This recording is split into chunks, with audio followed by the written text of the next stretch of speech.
This is American History TV's Lectures in History podcast. This week, we bring back a class from 2010, U.S. Foreign Policy of Containment between 1946 and 1950, taught by William Hitchcock of the University of Virginia. All right, so we have a lot to cover today. This is a very substantial lecture, so it's not the first time you've heard some of this, and it's not the last time, so don't fret if you feel that it's going too rapidly, but I have to cover a lot of ground. And the topic that we're dealing with today in this lecture is the American strategy for consolidating their foreign policy with respect to the Soviet Union in that critical period, 1946 to 1949 or 1950. If you need a two-word sort of title, what we're dealing with is the consolidation of control and the implementation of a policy that will increasingly be termed containment. So the advent of the policy of containment in this critical 3 to 4 year period is what we've got to deal with today. You guys will remember that we left off last time talking about Potsdam, the Potsdam Conference of July 1945. What did the great powers agree to there? You will remember the basics. The great powers, the four occupying powers of Germany, agreed that there would be four occupying powers. They would all have a zone of occupation, but they would work cooperatively in Germany to govern Germany as a single unit. Just remember that. There's four zones of occupation in Germany, but those four states are going to work cooperatively to keep Germany not partitioned, but together as a single political unit. Do you see any tensions there? Any pitfalls? Of course, obviously. Very difficult task. They would work together to dismantle German military power, they agreed. They would break up the large industrial cartels. They would denazify German society. They would re-educate German citizens. And they would do this on the basis of shared governance in Germany. Those were the principles at Potsdam. And we've seen that there were very serious difficulties right from the start in implementing the agreements made at Potsdam. So you see in the records that by early 1946, beginning of 1946, American military officials and administrators in occupied Germany writing back to Washington, very frustrated, bitterly complaining about the behavior of the Soviet Union and the Soviet representatives in Germany. The Russians, it appeared, were not going to treat Germany as a single nation and work cooperatively with the Western states. In the eyes of these American administrators, they seem to be acting unilaterally in Germany, especially in the area of reparations and dismantling of German economic assets. The Americans saw the Russian behavior as predatory. I think that's a good word to describe their attitude, or at least the way the Americans saw Russian behavior as predatory, as dealing with Germany as if it was conquered territory to be extracted and brought home. The Soviets, they felt, were clearly going to operate in occupied Germany only in their own national interests and not in the cooperative interests of the four occupying powers, as they had said they would at Potsdam. That was an American perception. Was it the reality? Well, this is the great question. But that was the perception at work here. Now, it wasn't just in Germany that trouble was brewing, according to American officials. Germany was the main focus of these tensions early on, but it wasn't just there. American officials believed they saw a pattern emerging elsewhere. And just very, very quickly, they felt that there was Soviet machinations in Austria, where there were also a joint occupying force there. The Russians were maintaining very large military forces in Austria. They felt, as the Americans looked at the map of Europe, that in Yugoslavia, Romania, Bulgaria, Poland, that the Russians were also beefing up local Communist Party activists and making life very difficult for non-communist political activity to occur, as they were supposed to have done. In Greece, a civil war had broken out that pitted communists against royalists, and Washington felt that surely the Soviets were helping the communists there. And in the Near East, in Turkey and in Iran, there was tension and trouble and difficulty there as well. The Soviets seemed to be seeking greater influence in that part of the world, in the Near East and in the Eastern Mediterranean, where the British had once been so influential, but their power was shrinking, and the United States feared the Soviets would seek to fill what they perceived as a power gap or vacuum. Okay? So what were the Russians up to? What were they doing? Was there a plan? Was there a blueprint? Were they following a very carefully thought out scheme? It depended in 1946 on who you asked. But it was George Kennan's long telegram of February 1946, which you have been reading and will read, continually read and reread as you write your short essays on it, that seemed to offer an explanation at a time when American policy was looking for an explanation of Soviet behavior. It was written while Kennan, as you know, was second in command of the embassy in Moscow. It was at a time when American official policy was still to cooperate with the Soviets. And the telegram made the argument that the Soviet Union was fundamentally not a normal state with normal ambitions, that it was abnormal. Kennan said the Soviet leaders were driven by, and this, I love this phrase, a neurotic view of world affairs. You've seen that in the long telegram, a neurotic view of world affairs. It's a very powerful characterization. Soviet leaders, he said, were paranoid. They feared contact with the outside world. They feared foreign influence and interference in Soviet affairs. And they considered the outside world, Kennan's words, evil, hostile, and menacing. That's pretty powerful stuff, evil.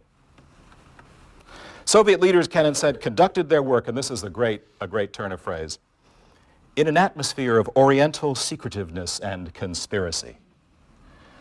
Kennan, say what you will about his analysis, and many people thought it was overblown, was an extraordinarily gifted writer. And I think one of the reasons for the success of the long telegram was its powerfully argued and articulated argument.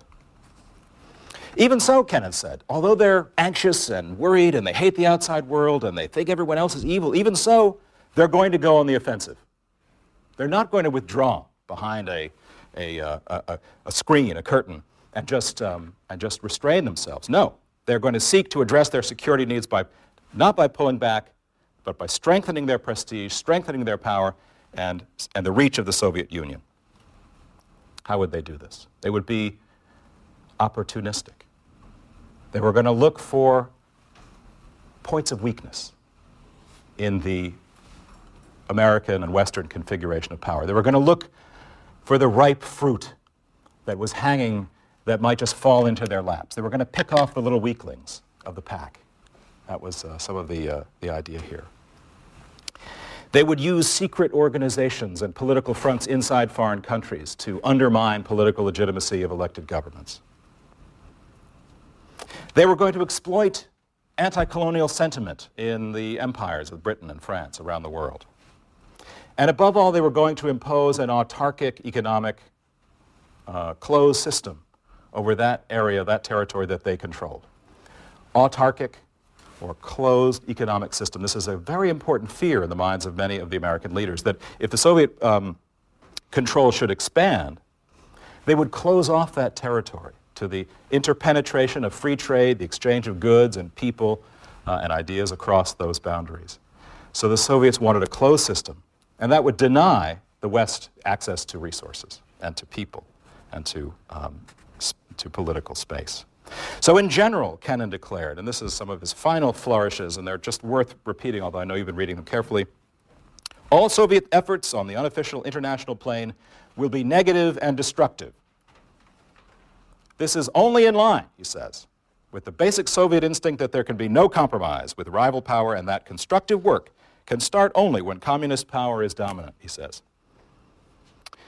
In summary, and here's the payoff, he concludes, we have here a political force committed fanatically to the belief that with the U.S. there can be no permanent modus vivendi, and that Soviet leadership will be content only when our traditional way of life is destroyed. It's very stark. It's very black and white.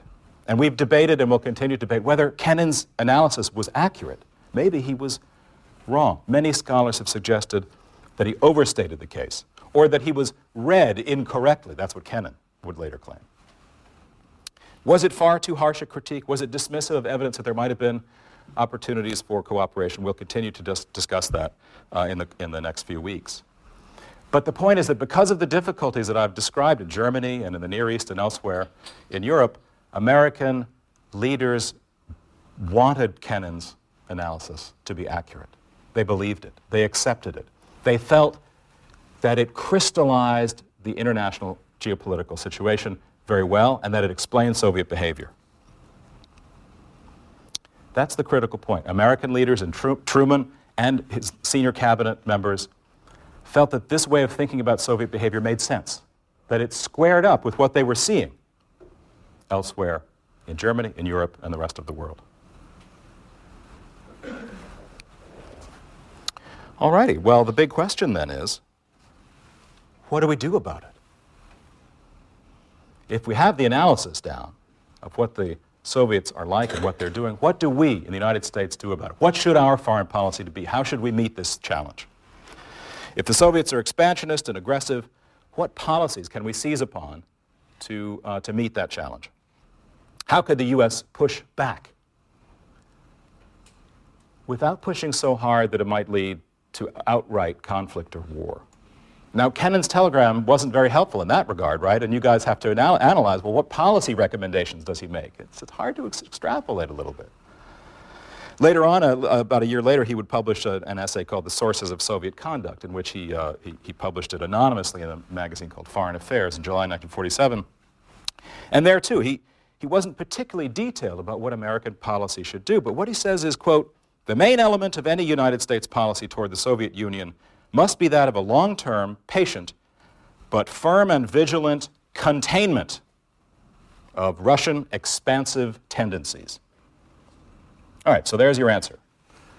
Containment. That's what America should pursue. Sounds great, but what did containment mean? What did it require? How should American policymakers proceed? That was the great task of U.S. policy in this period from 1946 to 1949, 1950. Figuring out an answer to that question. How to translate the intellectual concept of containing Soviet power into practical policy. Now, it's tempting to think that Truman said, all right, get me containment on line 1. Get me the envelope marked containment and to see what's in it so we can put that into play. That they could just turn on the switch and they'd have a policy of containment. No. There was not a plan. There was not a blueprint called containment. They couldn't just open the drawer and pull it out and say, here it is, let's put that into operation. In this critical period, this 3 or 4 year period I'm talking about, American policymakers had to improvise. They had to kind of make it up as they went. They had some general guidance, general ideas governing them, but they, generally speaking, had to work it out as they went. I think that's a critical point. We tend to think, as we look back at the early Cold War, it's been 60 years, and it was a very successful story for the United States anyway, that there must have been a kind of coherence to that policy early on. But there wasn't. It was remarkably piecemeal and pasted together in reaction to various specific crises and problems. What is amazing, and it's not, I don't think, too extreme to use that word, what's amazing is how successful and how enduring that strategy was, even though it emerged in a somewhat improvisational manner. Dean Acheson, who's one of the key architects of the policies that will follow containment, he titled his memoirs, Present at the Creation, which is one of the best memoir titles of all time. And we all know what the creation was, but Acheson was talking about the creation of what? An American grand strategy for victory in the Cold War. And it was created in this period, was put into practice, and it was sustained for almost 50 years. So Acheson could look back with some pride that he was present at the creation of this grand strategy. All righty, what was the grand strategy? What did it look like in practice?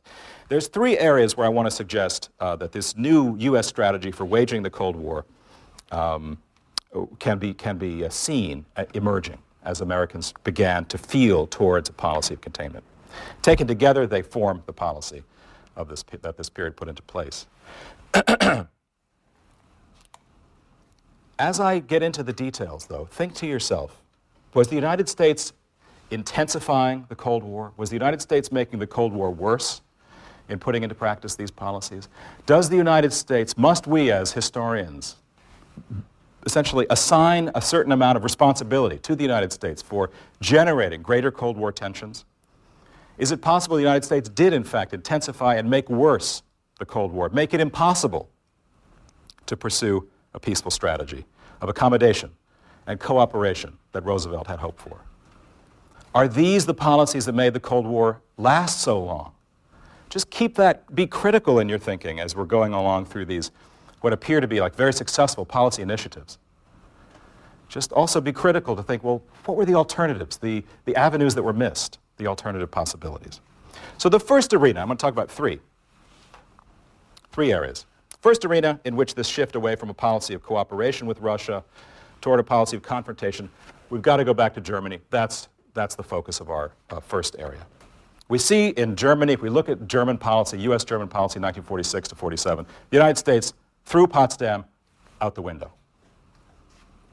Now they say they were pressured to do this by the Russian misbehavior, but the fact is the United States gave up on Potsdam quite early. There was a distinctive shift in U.S. behavior in this period, and we can see it play out in a number of very specific areas. What are some of the examples of a shift in American behavior? Away from the cooperative language of Potsdam towards what amounts to a U.S.-focused strategy for making Germany a pro-Western state that will eventually emerge as the state of West Germany. One example of this growing leniency in U.S. policy concerns denazification. You recall that the occupying powers had agreed to rip out all vestiges of Nazi control, Nazism from defeated Germany, and they were going to punish those who had waged aggressive war in Europe. Now, the occupying powers did set up the International Military Tribunal at Nuremberg, and they tried 22 leading German Nazi generals and ministers in late 1945 into 1946. But what about the millions of Nazi Party adherents in Germany during the war? What should become of them? What about the talented administrators, the bureaucrats, the technicians, the elites, the educated, those who had supported the Third Reich but who were essential to making occupied Germany function, getting the lights turned on? What about them? Were they all to be pushed out of their jobs? Were they all just to be sort of set aside while occupied Germany slipped into chaos? The answer that the United States gave in 1946 was no.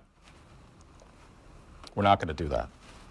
And U.S. policy, in fact, sought to limit the scope of denazification in 1945 and 46. They granted amnesties to millions of people who were former party members, and they handed over, in fact, responsibility for denazification to the Germans themselves. They said, you know, this is too complicated, it's too much work. Why don't the Germans handle this problem by themselves? Well, how effective do you think that was? It was rather ineffective. Why did they do this? Was this a sign the United States suddenly had become sympathetic to the objectives of the Third Reich? Of course not. Nothing to do with that. It was a question of moving forward rapidly to create economic and political stability inside occupied Germany and their zones. Denazification was going to get in the way of that plan. Another example of the shift in U.S. policy, the agreements. At Potsdam, remember they'd spoken about breaking up the great industrial cartels that had been so vital to enhancing German economic power in the Third Reich. They had agreed to break up these big economic concerns, but by 1946, the United States, too, begins to ratchet back the pace at which decartelization is moving forward. They begin to slow their efforts to break up great big German industries. Why did they do that? Obviously because they want to generate economic development and growth more than they want to break up the great big German cartels. They have to choose between a policy of punishment and control that was outlined at Potsdam and a forward-looking policy that's more in line with what Kennan is talking about, which is we've got to get Germany back up on its feet because that's going to be the front on which we build our containment policy. On the political front, U.S. authorities allowed German political parties to begin to form and to hold elections, local elections in January 1946 in the U.S. zone. And those local elections put Christian Democrats, that is a center-right wing political party favorable to American interests, into local positions of power and influence. So Americans, again, are moving a little bit forward to create self-sustaining political institutions inside their zone, not focusing on the cooperative policy of Potsdam. And in May 1946, the kicker, the head of the U.S. military administration in occupied Germany, General Lucius Clay, decides, look, it's time to stop letting the Russians have reparations, at least from the western part of Germany.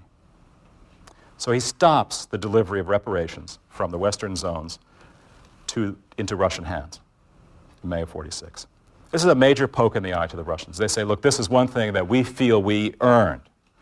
We feel we've earned reparations from Germany, and now you are stopping us gaining that access to those reparations. Clay said, look, it's just not consistent with our policy of trying to create some sort of political and economic order in Germany. We can't be ripping out its guts while we're trying to rebuild it. Doesn't make sense. But think of how early it is. May 46. The United States, a year earlier, was busily destroying all of Germany in the tail end of the Second World War. So we see that U.S. policy by the middle of 1946 had shifted in Germany. It had shifted decisively from a policy of hard peace and control to a policy that is more constructive, more consistent with American economic interests.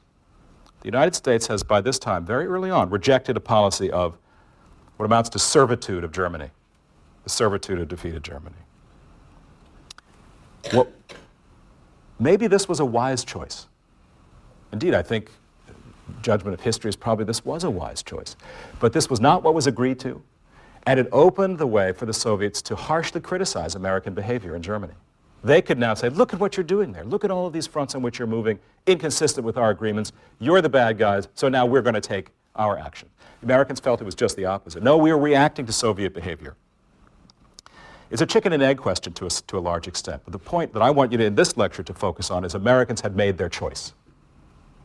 They'd made a choice that they were going to move ahead with restoring order in Germany regardless of the political consequences. That's a decisive turning point, and it comes very early on in this story of the Cold War. Any questions so far? I think we've gone through some of these details, but if there's any concerns, you have any issues at this point, feel free.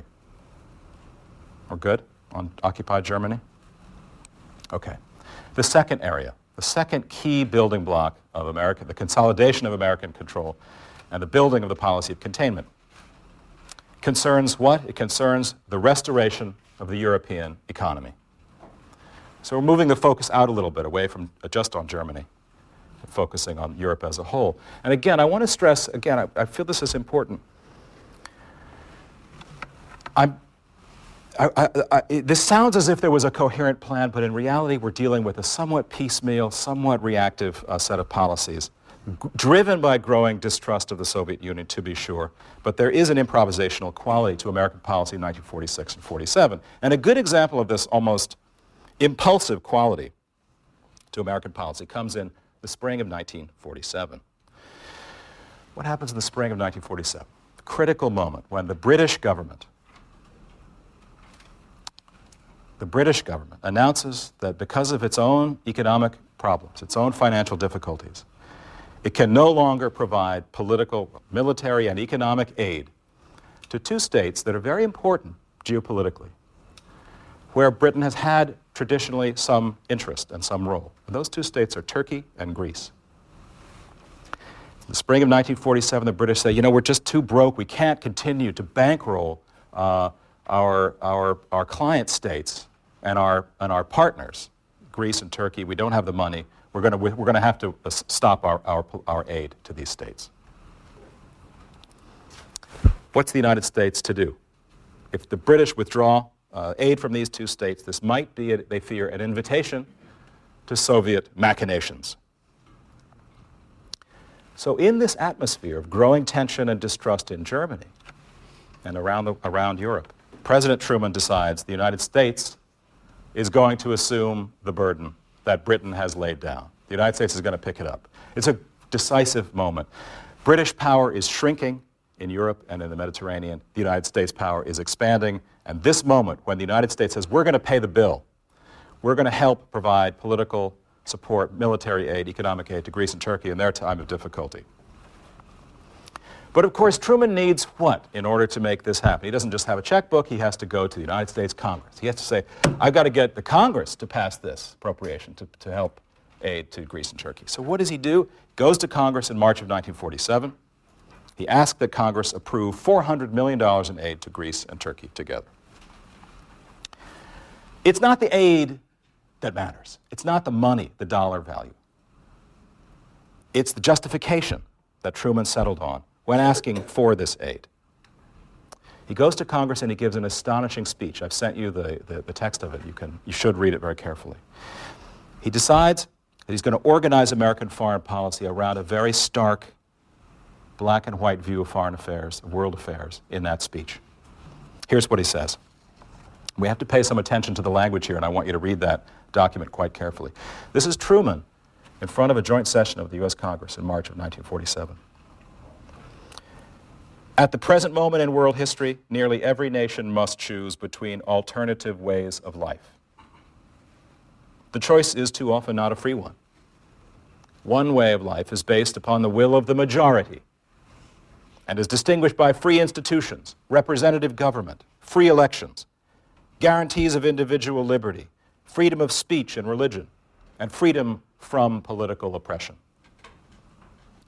The second way of life is based upon the will of a minority, forcibly imposed upon the majority. It relies upon terror and oppression, a controlled press and radio, fixed elections, and the suppression of personal freedoms.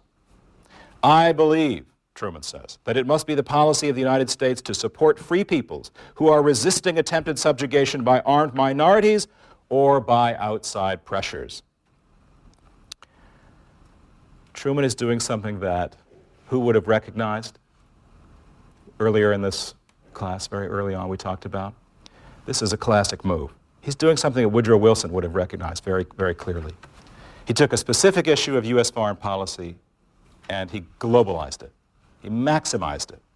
He put it into historical and ideological context. The aid itself was not important here. It was the larger stakes that Truman wanted to stress in this request for aid. And he concludes his speech with language that I think reveals a very important argument that Truman wants to make. And it tells us something about the way he thinks about how the international system works. What he says in this final paragraph, and you have the text, the seeds of totalitarian regimes are nurtured by misery and want. They spread and grow in the evil soil of poverty and strife. They reach their full growth when the hope of a people for a better life has died. We must keep that hope alive.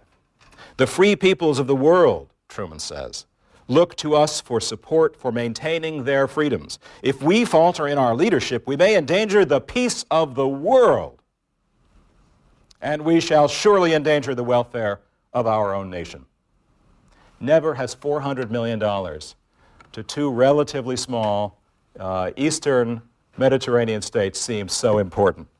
We shall surely endanger the welfare of our own nation if we don't write this check to Greece and Turkey. Powerful stuff. Classic way of maximizing the argument for a specific policy interest. This document becomes known as the Truman Doctrine, and its argument is revealed in that key bit at the end there. The totalitarian regimes arise when there is misery and want. So where there is misery and want, there is likely to follow political repression. The United States must stop it. We must address the larger issue of restoring Europe's economic activity, because if we can do that, we can forestall political chaos and the seeds of totalitarian regimes. Well, the trouble is, the picture doesn't look very encouraging in late 46 and early 47 as Truman's giving this speech. It doesn't look encouraging at all. Western Europe, the advanced, developed economies of Western Europe are in stagnation mode. They've frozen up and not doing particularly well at all. There's terrific shortages of basic foodstuffs, economic goods, clothing, food, fuel, etc. Worse, two big, important Western European states, France and Italy, have very large communist parties. And those communist parties have been freely elected. There's anywhere between 25 and 30% of the votes at the ballot box is going to the communist parties in France and Italy. This is not encouraging if you're Harry Truman. And those communist parties are very active and activist. They're fomenting strikes, public disorder, protests, etc. So economic crisis plus the growth of political communist parties in France and Italy make the picture look very bad indeed. So U.S. Cold War strategy, to be successful, has to attack these sources of instability. How do they do that? The argument is that the global economy has got to be restarted, and economic activity in Europe is the key to success, long-term enduring success. That's where the direction in which Truman's cabinet is beginning to move. So the occasional check being written to Greece and Turkey, that's not going to do it. The piecemeal approach, give a little money here when there's a crisis in the Near East, give a little money here in the Mediterranean, not good enough. There's got to be a bigger, bolder plan. The United States needs a plan for economic recovery. Well, it's in that context, in the context of the tensions in Germany, the context of the Greece and Turkey issue, context of the growing economic chaos in Europe, that U.S. Secretary of State George Marshall goes to the University of Virginia. He goes to Harvard University to give a commencement speech in June of 1947. He should have come here. He goes to Harvard, gives a speech. Not a particularly breathtaking speech, quite short, in fact. He says, we have to restart the European economy, and it's time now to break the vicious circle. We can't deal with individual states by themselves and try to get them out of their hole. Europe as a whole has got to be dealt with regionally. Marshall has an interesting take on what needs to be done in Europe. He says the United States will aid Europe getting its economy back on track, but the Europeans have to act first. They have to show that they're willing to step up. They have to concert together to put together a plan for continental-wide recovery. And then the United States will come in and help underwrite, support that plan. So Marshall is saying, I will not ask the President or the Congress to simply write out individual lump sums to individual states. No. Europe has got to come together to start talking about its own future. If it does that, the United States will be there and will support you with economic aid. This is the beginning of the European Recovery Program, which we call the Marshall Plan. It starts in June 1947 in his Harvard speech. It's just an idea at that point. But then by April of 1948, it becomes a real policy for European economic recovery. Economically, it works very simply. Here's how it works. The representatives of European states come together. They meet in July 1947 in Europe. They put together a detailed analysis of their economic needs, particularly their import needs, because many European states had used up their dollar reserves. They didn't have enough dollars to go out into the world market to purchase imports that they desperately needed for economic recovery. Couldn't buy agricultural fertilizer and cement and steel and wheat and raw materials to get their economy back up on track. They had used up so much of their dollar reserves during the Second World War. So the Marshall Plan creates a fund to provide Europeans to cover what is called the dollar gap. They're going to cover the dollar gap. They're going to provide them with dollars that they need to purchase these vital imports. So far, very simple. But the great thing about the Marshall Plan is that there's a ripple effect. Because once the European states, through official channels, have purchased these goods using Marshall Plan dollars, they then turn around and take all of these products and they sell them at home on the local market. They sell them to their to industrial sectors of the economy, to manufacturers and so on. And they take that money that they earn from selling those imports, and they can reinvest those local currency dollars into what? Into rebuilding of roads, telegraphs, railways, ports, into the infrastructure that is needed. So there's a multiplier effect inside the Marshall Plan that's remarkably clever.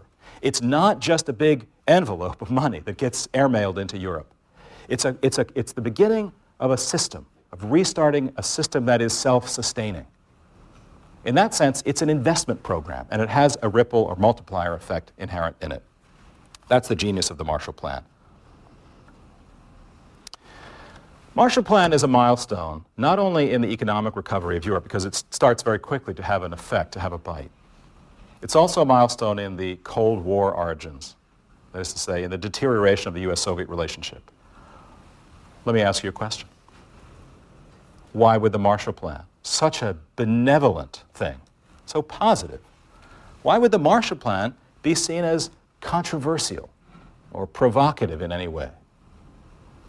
What is it about Marshall aid that might have been seen as just a little bit not so benevolent? who might have reacted negatively to the United States using its economic power to restart the European economy? You want to take a try? You want to say, we're going to mumble a one-word answer? Okay, go ahead.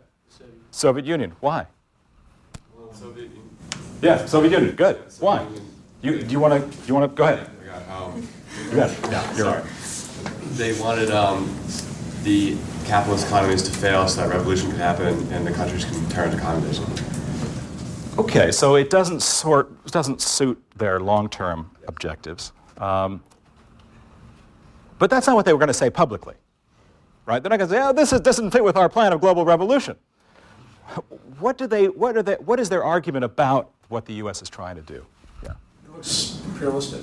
Imperialistic, exactly. As if the United States is using economic muscle to do what they say they never would do, which is to expand their sphere of influence and control in Europe. You see, the U.S. is doing just what we said they would do. They're trying to take over Western Europe, indeed all of Europe. Yeah. I was just going to say that they see it as the United States kind of meddling in their sphere of influence that they earned with their soldiers killed. And yeah. Now, that's a great question, which we should pick up. Does the Marshall Plan reach into Eastern Europe? Does it meddle in the Soviet sphere of influence? Does it? It gives the option to Eastern Bloc countries. Exactly. It gives the option. Remember, Marshall's speech and the initial invitation to come and talk about Marshall aid says everyone's invited. Everybody's invited. It is a policy against no individual state, they say. It has no ideological objectives. So the open invitation is indeed to the Eastern European states. What do the Eastern European leaders do? Remember? A couple of them, the Czechs and others. Like they kind of like RSVP for it. And Yeah, we'll see you there. And then Yeah. Stalin basically just forced their hands so they can't show up. There's initial interest. Of course, there's terrible economic hardship and crisis. So some Eastern European states are very tempted by this. But the Soviets say no. Stalin says, sorry, you can't do it. Precisely because he's afraid that this is going to be an economic, the beginnings of an economic imperial control by the United States in the Soviet sphere. It's a wonderful counterfactual to consider.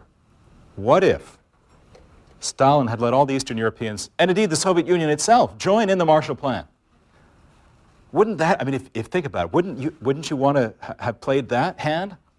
So, all right, we're going to go to Paris and we're going to talk about the economic needs of Europe, and I've got a dozen Eastern European states and the Soviet Union. Here's what we need. It would have potentially brought the Marshall Plan process to a complete halt. One of the best things that ever happened to the Marshall Plan was Stalin denying the opportunity for Eastern European states to participate. Because suddenly the U.S. had a region of advanced, Western-oriented industrial economies that it could work with. Marshall Plan became an enormous success. Had the Soviets participated, it surely would have slowed it down in the same way that the occupation policy in Germany had come to a crushing halt. It was a strategic miscalculation, I think, historians would agree, on Stalin's part.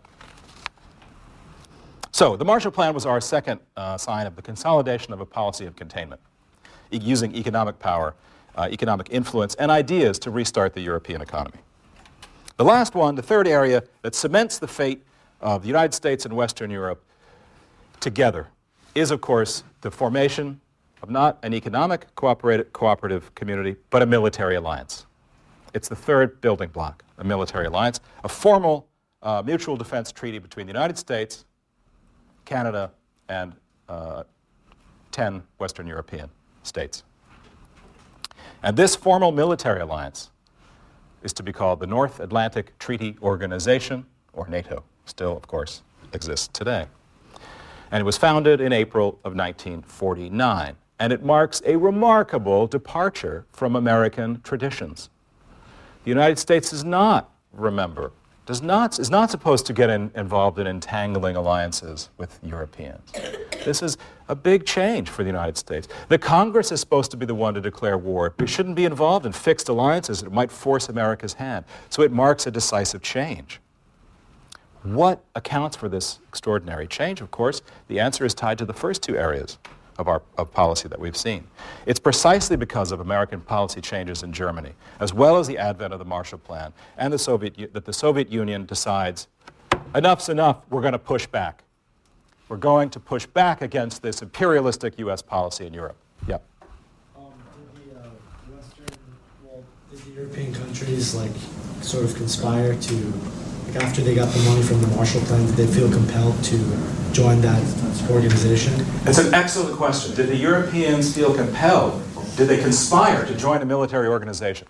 Yeah. They pressured the United States because they wanted the assurances that they wouldn't get rolled over by a newly ascended Germany or obviously the Soviets. Right. So what's going on in this moment as the United States policy intensifies?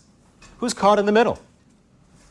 Who's caught in the middle? Why, the weak, not very economically powerful, militarily unprepared Europeans.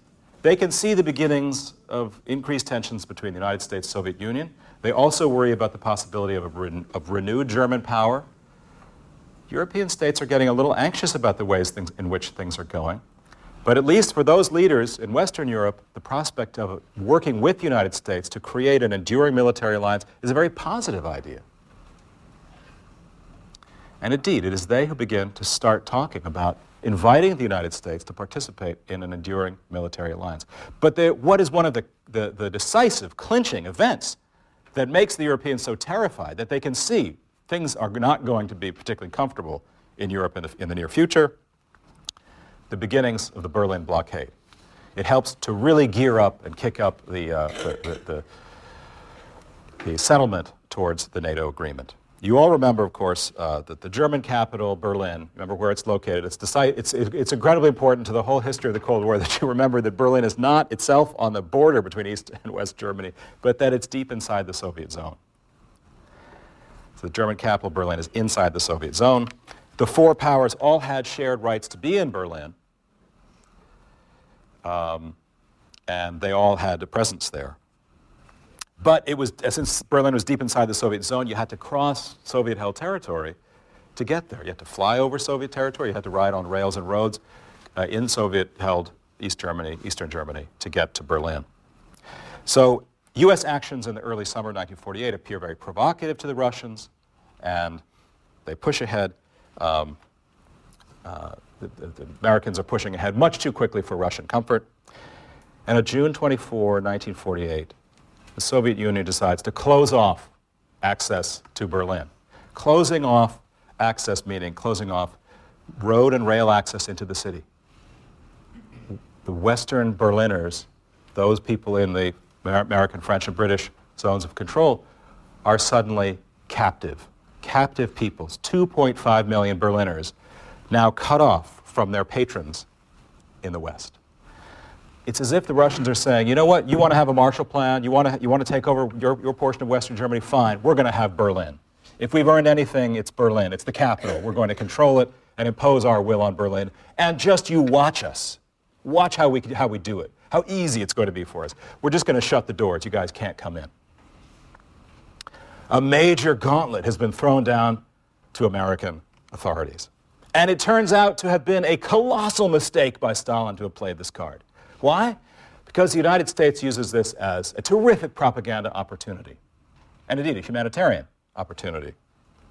The United States and Britain undertake the creation of an air bridge through an air convoy of C-47s, C-54s, and Dakota airplanes, and they fly into Berlin, into Western Berlin. And they deliver through an air convoy system that gets developed over the course of a year thousands and thousands of tons of aid. Coal, oil, gasoline, wheat, potatoes, clothing, everything that is required to make 2.5 million Berliners survive. It's a propaganda coup of enormous proportions because it shows what?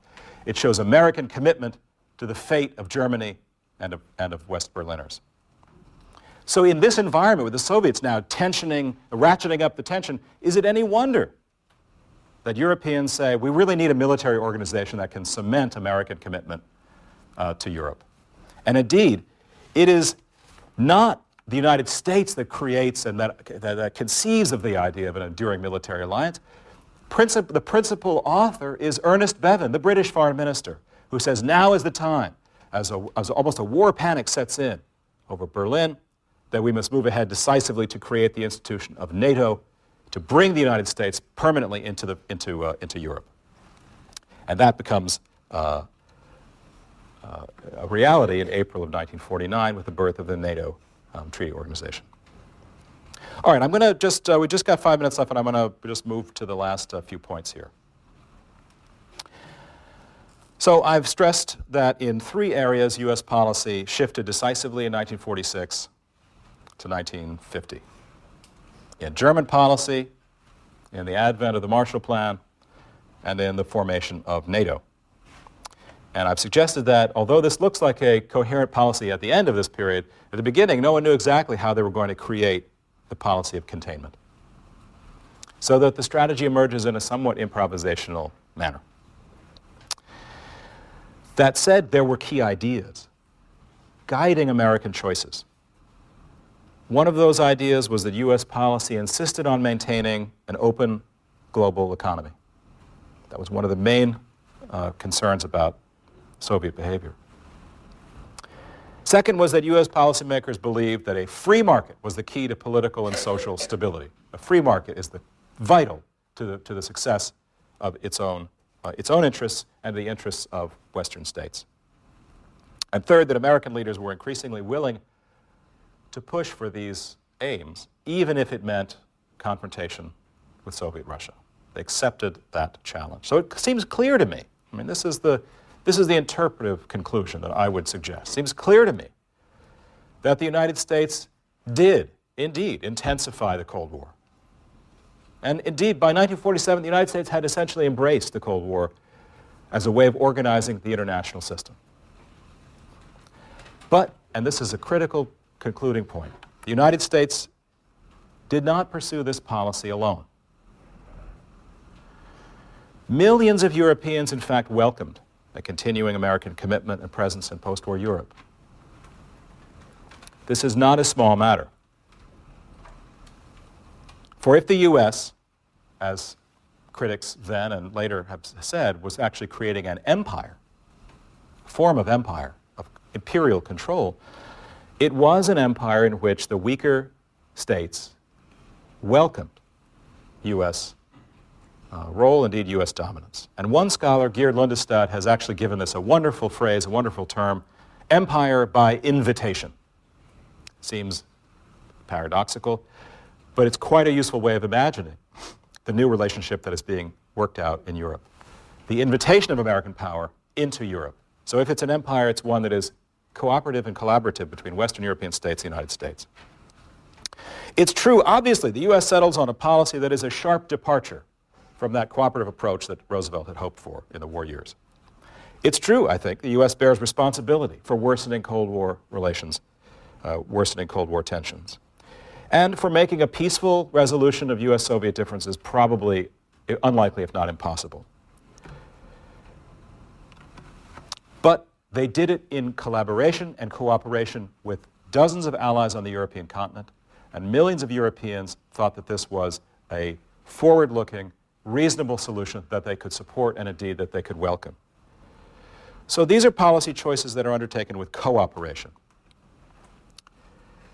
Europeans are very well aware of what's going on in Eastern Europe at the same time. They understand that there is an alternative form of imperial control that is not just a theoretical idea out there, but a real possibility that it could also be transplanted into Europe. And that's what's happening in the East. The repression and the snuffing out of independent political activity, the economic stagnation, the intense police surveillance, and the subservience to Moscow. That is what those in the western portion of Europe can see is happening in the East. They understand that there are choices to be made in the early Cold War, and they throw in their lot with the United States, and they do so under duress, but freely. And I think this is the critical point. When we talk about America pushing the Cold War agenda, it's not as if the United States and the Soviet Union behaved the same way in the creation of their spheres of influence. I think it's safe to say that they behave very differently. And in our lecture on Wednesday, we're going to talk about precisely what it is the Soviets are doing in their sphere of influence and how dramatically it differs from the way the United States is setting up its sphere in the West. Okay? Good. See you next time. Thanks. Thanks for listening. Please rate, review, and subscribe to this podcast wherever you get your podcasts. We would love to hear from you. You can email us at podcasts@c-span.org.